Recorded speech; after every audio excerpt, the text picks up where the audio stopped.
लोमड़ी की मृत्यु हो गई थी। उसके दो छोटे छोटे मासूम बच्चे अब बिना माँ के रह गए थे। उसके एक बच्चे का नाम था डिंकी और दूसरे का नाम था लकी। डिंकी भैया, अब हम इस खूंखार जंगल में बिना माँ के कैसे रह पाएंगे? जब हमारी माँ जिंदा थी तो वो कहती थी कि ये जंगल बहुत ही भयानक है, यहाँ के जानवर छोटे बच्चों को अपना शिकार बना लेते हैं। हाँ लकी, तुम बिल्कुल ठीक कहते हो। ये जंगल बहुत ही खतरनाक है। यहाँ पर कदम कदम पर मौत रहती है। लेकिन तुम चिंता मत करो, अभी तुम्हारा भाई जीवित है। मैं तुमको किसी सुरक्षित जगह पर लेकर जाऊंगा, जहाँ पर कोई भी मांसाहारी जानवर नहीं आ सकता। लेकिन भैया, मुझको तो माँ की बहुत याद आ रही है और मुझको तो अब भूख भी लग रही है। तुम फिक्र मत करो भाई, मैं तुम्हारे लिए खाने का भी इंतजाम कर दूंगा। मेरे होते हुए तुमको कभी भी माँ की कमी महसूस नहीं होगी, समझे? और वो अपने छोटे भाई को लेकर किसी सुरक्षित जगह की तलाश में निकल गया।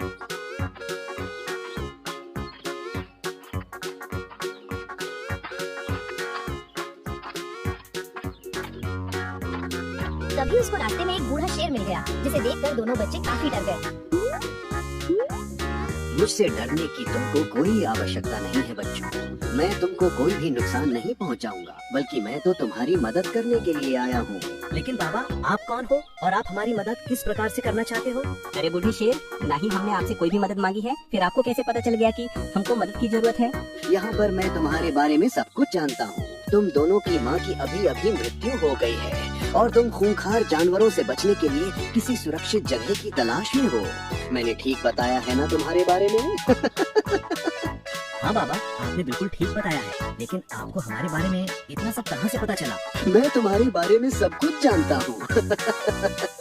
मुझको तो यह कोई ठग लग रहा है, कहीं हमको अपनी बातों में फंसाकर अपना शिकार न बना ले। मैंने कहानियों में देखा है, जब बूढ़ा शेर शिकार नहीं कर पाता तो वो ऐसे ही जानवरों को अपनी बातों से बेवकूफ बनाकर उनका शिकार कर लेता है। मुझको तो ये ऐसा ही ठग लग रहा है, मुझको तो ये पक्का ठग ही लग रहा है। अरे क्या सोच रहे हो इतनी देर से? अगर तुमको कोई ऐतराज ना हो तो मैं तुम्हारा धर्म पिता बन सकता हूँ। तुमको पिता का प्यार मिल जाएगा और मुझको बच्चों का। क्या कहते हो डिंकी और लकी? अरे बाबा, आपको हमारा नाम कैसे पता चला? हमने तो आपको बताया भी नहीं है। मैंने तुमको पहले ही बता दिया था मेरे बच्चों, मैं सब जानता हूँ। मुझको तो ये पक्का ठगी